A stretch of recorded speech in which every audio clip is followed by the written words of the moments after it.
राधे राधे भक्तों, राम नाम की महिमा तो आप सब ने सुन ही रखी होगी। कुछ राम भक्तों ने तो राम की कृपा का अनुभव भी अवश्य किया होगा। भक्तों, राम नाम वह कल्प वृक्ष है जिसे जो मांगोगे वो आपको तुरंत मिलेगा। भक्तों, जो भी चाहोगे, जो भी मांगोगे वह शीघ्र आपको मिलेगा। कोई ना कोई सोर्स बन जाएगा, कहीं ना कहीं से कोई ना कोई तो आएगा ही। मान लो आपने धन मांगा है तो भक्तों, राम किसी न किसी को तो अवश्य भेजेंगे ही। भक्तों, जिस पर कृपा राम की होई उस पर कृपा करे हर कोई। तो भक्तों, ये तो पैसे की बात है, मामूली सी बात है। राम को तो कल्प वृक्ष कहा जाता है। कल्प वृक्ष अर्थात धन मांगो, संतान मांगो। राम नाम से तो गूंगा बोलने लग जाता है, अंधा देखने लग जाता है। राम नाम से सब संभव हो जाता है। भक्तों, अभी तो आपने उस राम को जाना ही नहीं, समझा ही नहीं, बूझा ही नहीं। जिस राम के नाम को एक बार बोलने मात्र से ही सभी इच्छाएं पूरी हो जाती हैं।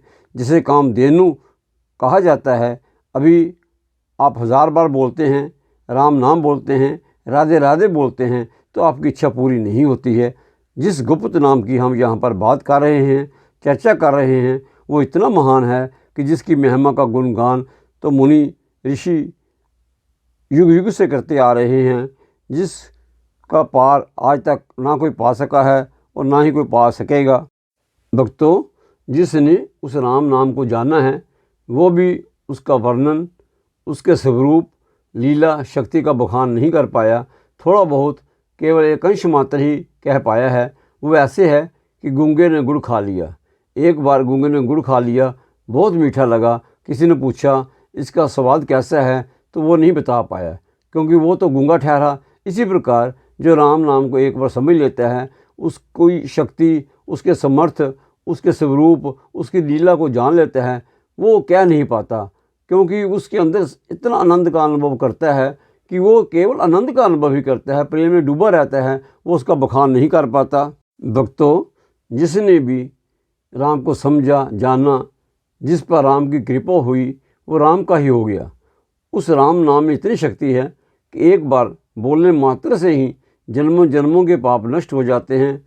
गलती से भी, अनजाने में भी, किसी भी भाव से, शत्रु भाव से भी अगर एक बार राम नाम का सिमरन कोई कर लेता है तो सभी कष्टों से मुक्त हो जाता है, भव सागर से तर जाता है। भक्तों, फिर ऐसा क्या है कि हम बार बार राम नाम बोलते हैं, संकट में भी बोलते हैं, हे राम रक्षा करो, राम आते क्यों नहीं हैं? जबकि कहा जाता है कि राम तो भक्त वत्सल्य हैं। भक्तों, वो राम तभी सुनेंगे जब आप भीतर से पुकारोगे, जब आपके भीतर हृदय में जो राम बैठा है उससे कनेक्ट कर पाओगे। जब आपके भीतर के राम को जान लोगे, तब आप एक बार पुकारोगे तो आपकी हर इच्छा तुरंत पूरी होगी। जितनी मर्जी भक्ति कर लो, दान पुण्य कर लो, राम मिलेंगे तो प्रेम से ही। प्रेम राम से एक बार कर लो। एकमात्र साधन है प्रेम राम से मिलने का, राम को पाने का, जीवन सार्थक करने का, भव सागर से पार होने का। केवट ने कौन सी भक्ति की थी, शबरी ने कौन सा तप किया था? उन्होंने तो केवल राम से प्रेम ही किया और प्रेम के कारण उनको राम का साक्षात दर्शन हुआ। भक्तों, अब प्रश्न ये है कि कोई भी नहीं बताता कि उस राम को जाने कैसे, पहचाने कैसे, बूझे कैसे। ये सभी कहते हैं कि राधे राधे जप लो, शिव शिव जप लो, राम नाम जप लो। दुनिया जपती आ रही है, लाभ उससे भी होता है। हम ये नहीं कहते हैं कि राधे राधे, राम नाम, शिव नाम जपने से लाभ नहीं होता। शुरू करोगे तो लाभ तो होगा ही। शुरू करोगे तभी तो आगे बढ़ पाओगे, मंजिल तक पहुंच पाओगे।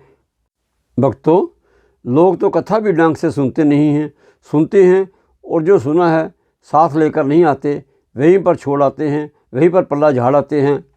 भक्तों, इस वीडियो को आप सुन रहे हो, ये जो प्रवचन अभी आप सुन रहे हो, इन पर विचार करना, मंथन करना, क्या मुझे उस राम नाम को जानना चाहिए या नहीं जानना चाहिए, इस पर विचार करना। सबके भीतर वो बैठा है जिसे जानने मात्र से ही प्राणी की सारी इच्छाएं पूरी हो जाती हैं।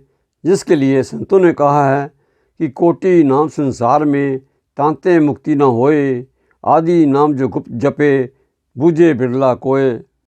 भक्तों, कोटि कोटि नाम जपने से भी मुक्ति नहीं होती। सिर्फ जो आदि नाम है, जो राम नाम है, उसी को आदि कहा गया है। हमारे भीतर है, वही सत्य है। पहली बात, उसको कोई बूझता ही नहीं, जानता ही नहीं। सभी अपरा के पीछे पड़े हैं, सभी अपरा विद्या में ही फंसे हुए हैं, 84 लाख योनियों में भटकते रहते हैं, परंतु उस आदि नाम को जानने का प्रयास नहीं करते।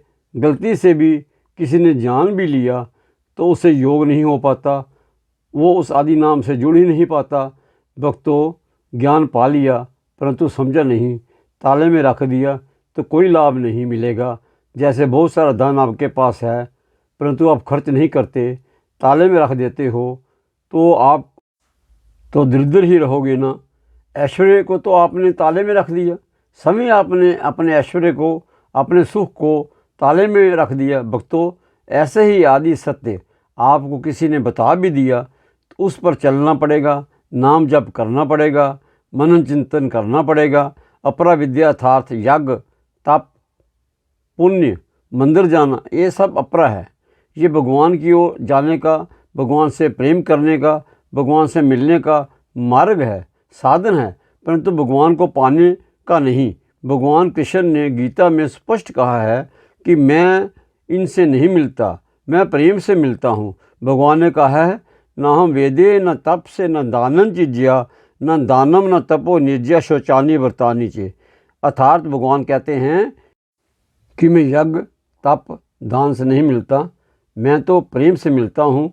जैसे कोई समस्या आई, आपने दान, व्रत, नियम किया, समस्या आपकी दूर हो गई, परंतु फिर समस्या आकर खड़ी हो गई। ये परमानेंट सल्यूशन नहीं है। तो भक्तों, पराविद्या अपना लो, उस राम को जानने का प्रयास करो, स्थायी सुख, परमानंद का अनुभव करो। वो आपको अपने अंदर उतरने से ही मिलेगा।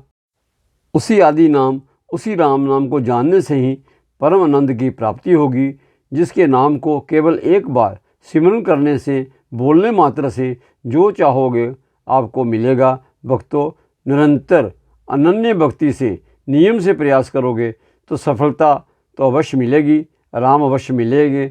भक्तों, आज के लिए बस इतना ही। अब हम अपनी वाणी को विराम देते हैं। राधे राधे।